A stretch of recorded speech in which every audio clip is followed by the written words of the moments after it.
నమస్కారం. నేను డాక్టర్ శ్రీనివాస్ చెల్లిమెల సంస్కృతి ఆయుర్వేద క్లినిక్ నుంచి మాట్లాడుతున్నాను. ఈరోజు చాలా ఇంపార్టెంట్ టాపిక్ వచ్చేసి వెయిట్ లాస్. దాన్నే అధిక బరువు ఒబేసిటీ అంటాం. అంటే మనం చూస్తే మా దగ్గరకు వచ్చే పేషెంట్స్ ఇతరత్ర ఏ జబ్బులున్నా కానీ కామన్‌గా చెప్పేది ఒకటేంటంటే, డాక్టర్ గారు నేను బరువు ఉన్నాను. అండ్ ఎస్పెషల్లీ ఆడవాళ్ళలో ఆఫ్టర్ 35, 40 ఇది చాలా కామన్‌గా చూస్తున్నాం. అసలు ఏంటి ఈ ఒబేసిటీ అంటే మన పేరులోనే ఉంది చూడండి, ఆయుర్వేదిక్‌లో అధిక బరువు అంటాం. అంటే మన శరీరానికి కావాల్సిన దానికన్నా అధికంగా ఉండే ఈ కొవ్వు ఎప్పటికైనా ఇది హార్మ్‌ఫుల్లే. అంటే ఏదైనా అంటాం కదా తెలుగులో అతివృష్టి, అనావృష్టి అంటాం. సో, మరి ఈ అధిక బరువు, అధిక ఫ్యాట్ మన నిల్వలు శరీరంలో ఉండిపోవటం వల్ల ఏం జరుగుతుంది? ఫస్ట్ థింగ్ మన శరీరంలో కొవ్వు ఉండాలి. అంటే మీకు ఇక్కడ ఒక చిన్న అపోహ ఉంటుంది. బరువు పెరిగిపోయాను, బరువు మెషిన్‌లో చూడగానే ఉండడానికన్నా ఒక 10, 15 కిలోలు ఎక్కువ ఉన్నాను అనగానే ఫస్ట్ చేసేది ఫుడ్ మానేస్తారు. అది చాలా డేంజర్. ఎందుకంటే మీరు ఆలోచించాల్సింది మనకు కావాల్సింది మనం తీసుకునే ఫుడ్‌లో ఉట్టి కొవ్వు ఒకటే ఉండదు. మిగతా ఎలక్ట్రోలైట్స్, న్యూట్రియంట్స్, మినరల్స్, విటమిన్స్ అన్నీ కూడా ఉంటాయి.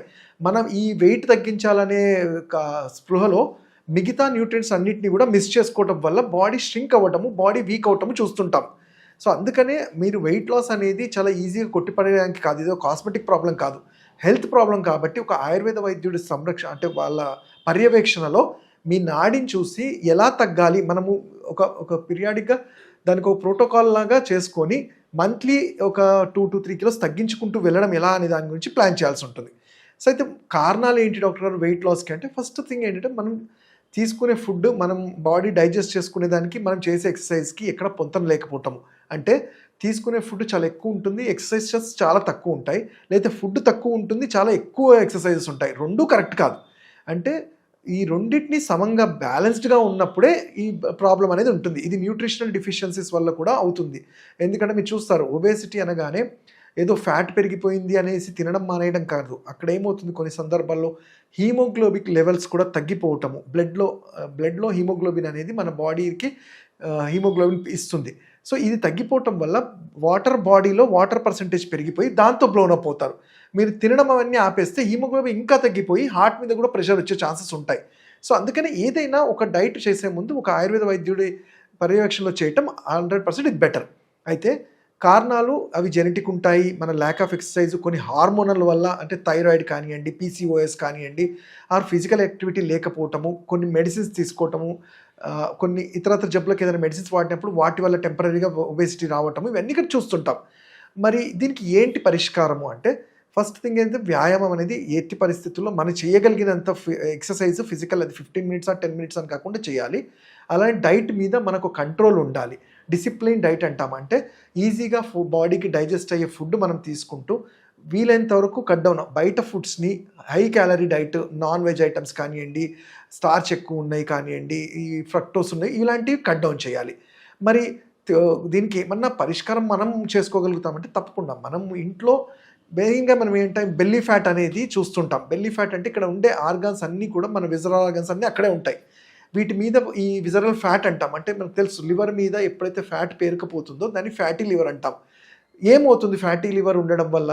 మన శరీరం అంటే జీర్ణశక్తి, మన బాడీకి కావాల్సిన మెటబాలిజం ఈ లివర్ అనేది మెయింటైన్ చేస్తూ స్లో డౌన్ అయిపోయేసరికి మన యాక్టివిటీస్ అన్నీ కూడా స్లో అయ్యి తర్వాత ప్రాబ్లమ్ క్రియేట్ అవుతాయి. సో, అందుకని విజరల్ ఈ టమ్మీ పార్ట్ గురించి సింపుల్ చిట్కా. మనకి ఇంట్లో దొరికే ఉలవలు అంటాం. ఉలవల్ని పౌడర్ చేసుకొని బాగా పులిసిన మజ్జిగలో అప్లై చేసుకొని రోజు లవణ తైలం అంటాం. అంటే కొంచెం మీకు అలా దొరకకపోయినా నువ్వుల నూనెను కాస్త ఈ కల్లు ఉప్పుని పౌడర్ లాగా చేసి కొంచెం లో ఫ్లేమ్‌లో హీట్ చేసుకొని ఆ తైలాన్ని ఆపోజిట్ డైరెక్షన్‌లో అంటే మనకి స్టమక్ కింది నుంచి పైకి సర్క్యులర్ పొజిషన్‌లో టమ్మీ పార్ట్‌లో అప్లై చేసి దాని మీద నేను ఏదైతే చెప్పానో ఉలవల పౌడర్ బాగా పులిసిపోయిన మజ్జిగని అప్లై చేయటం వల్ల ఈ ఫాలికల్స్‌లో ఉన్న ఫ్యాట్ అనేది మొబిలైజ్ అయ్యి ఎంతో కొంత అక్కడ ఆ సాక్స్‌ని కదలిక అంటాము. అంటే హార్డ్‌గా ఉండే ఏదైతే సాక్స్‌లో ఉండే ఫ్యాట్ ఉంటుందో అది మొబిలైజ్ అవుతుంది. అండ్ ఇంకోటంటే కొన్ని ప్రత్యేకమైన తైలాలు మంజిష్టాది తైలం అని కానీ ఇలాంటివి తర్వాత అప్లై చేయమంటాం. ఎందుకు అంటే జనరల్‌గా ఫ్యాట్ తగ్గినప్పుడు స్కిన్ అనేది ట్యాగ్ అంటాం. అంటే చూస్తుంటాం ముడతలు పడ్డము, స్ట్రెచ్ మార్క్స్ పడ్డము ఇవన్నీ చూస్తుంటాం. వాటి నుంచి కాపాడడానికే ఈ మంజిష్టాది తైలము మేము కొన్ని మా క్లినిక్స్‌లో ఇచ్చే స్పెషల్ ఆయిల్స్ కానీ మీకు సజెస్ట్ చేస్తుంటాం. అవి చేయటం వల్ల వెయిట్ లాస్‌తో పాటు ఎక్కడ కూడా మీకు ఆ ముడతలు మనం జనరల్‌గా చూస్తే ఓల్డ్ లుక్ రాకుండా మన యంగ్ లుక్తోనే, అంటే ఎందుకంటే స్కిన్ సాగ్ అవ్వకుండా స్కిన్ అలా ఆ స్టోన్సిఫికేషన్ మెయింటైన్ చేయడంలో ఆయుర్వేద ఔషధాలు చాలా మంచిగా హెల్ప్ అవుతాయి. అలానే లోపలికి త్రిఫలా చూర్ణం అని కానివ్వండి, వరణాది కషాయం అని కానివ్వండి, నవక గుగ్గులు అనేది మీ ఇతరత్ర ప్రాబ్లంకి తగ్గట్టు ఆ మందుల్ని కొంచెం ఓపిక్గా ఉంటే ఎటువంటి సైడ్ ఎఫెక్ట్స్, కాంప్లికేషన్స్ లేకుండా మనము ఆయుర్వేదంలో సజెస్ట్ చేయగలుగుతాం. ఇవన్నీ కానప్పుడు లేదు మనము కొంచెము దీన్ని కంట్రోల్‌గా చెయ్యాలి, వీటితో అవ్వట్లేదు డాక్టర్ అని అంటే, మా ఆయుర్వేద క్లినిక్స్‌లో పంచకర్మలు పూర్వకర్మాస్ అంటాం. దీన్నే ఉద్వర్తనము అని కానియండి, అభ్యంగనం అని కానియండి, బస్తీ క్రియ, లేఖన బస్తీ అని కానియండి, కొన్ని ఆయిల్ అభ్యంగనమ్స్ అనేది ఇవి సజెస్ట్ చేస్తూ ఉంటాం.